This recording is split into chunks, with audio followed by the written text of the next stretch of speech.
പിണറായി വിജയൻ നേരത്തെ വെള്ളാപ്പള്ളിക്കെതിരെ എടുത്തിട്ടുള്ള കടുത്ത നിലപാട് കേരളത്തിന് ഓർമ്മയുണ്ടെന്നേ. നൌഷാദ് എന്നൊരു ഓട്ടോറിക്ഷക്കാരൻ മാൻഹോളിൽ വീണവരെ രക്ഷിക്കുന്നതിനിടയിൽ മരിക്കുന്നു. അതിനുശേഷം ആ കുടുംബത്തിന് അന്ന് ഉമ്മൻചാണ്ടി സർക്കാരാണ് സഹായം നൽകിയപ്പോൾ മുസ്ലിം ആയിരുന്നെങ്കിൽ സഹായം കിട്ടുമെന്നുള്ള വളരെ മോശമായ പരാമർശം വെള്ളാപ്പള്ളി നടത്തിയപ്പോൾ ഈ അതിശക്തമായി അന്നത്തെ പാർട്ടി സെക്രട്ടറി ആയിരുന്നു അതിശക്തമായി പ്രതികരിച്ച പിണറായി വിജയനാണ്. അതേ പിണറായി വിജയനാണ് പിന്നീട് വെള്ളാപ്പള്ളി നടത്തിയ വർഗീയ പ്രതികരണങ്ങളൊന്നും കാണാതെ പോകുന്നത്. അതല്ലെങ്കിൽ അത് നമുക്കുള്ള നേട്ടമാകട്ടെ എന്ന രൂപത്തിൽ കണ്ണടക്കുകയും ചെയ്തിരിക്കുന്നത്. അത് വലിയ രീതിയിൽ തിരിച്ചടിച്ചു എന്നുള്ളതാണ്. ഇതിലൊക്കെ ഒരു തിരുത്തൽ നടത്തുമോ എന്നുള്ള കാര്യം സംശയിക്കേണ്ടതുണ്ട്. അപ്പോൾ ആ തിരുത്തൽ ഇപ്പം നമുക്കറിയാം തൃശ്ശൂരിലെ കാര്യം. തൃശ്ശൂരിൽ സുരേഷ് ഗോപി തൃശ്ശൂരിൽ വിജയിക്കുന്നു. M R Ajith Kumar RSS നേതാക്കളെ കാണുന്നു.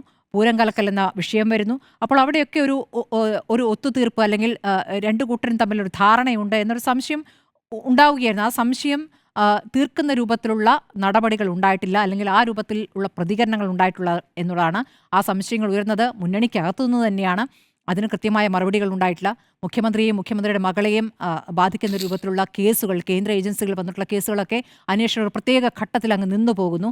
അതെന്തുകൊണ്ട് നിൽക്കുന്നു എന്ന ചോദ്യം, അതും ഒത്തുതീർപ്പാണ് എന്ന രൂപത്തിലുള്ള വിമർശനങ്ങൾ വരുമ്പോൾ അതിന് മറുപടി പറയാൻ പറ്റാതെ വരുന്നു. അപ്പോൾ അതൊക്കെ തന്നെയും BJP യഥാർത്ഥത്തിൽ CPM എതിർക്കുകയാണോ, BJPയെ എതിർക്കുന്ന യഥാർത്ഥത്തിൽ CPM ആണോ എന്ന ചോദ്യം ഇടതുപക്ഷത്തോട് ചേർന്ന് നിന്നവർക്ക് പോലും ആ സംശയമുണ്ടായി.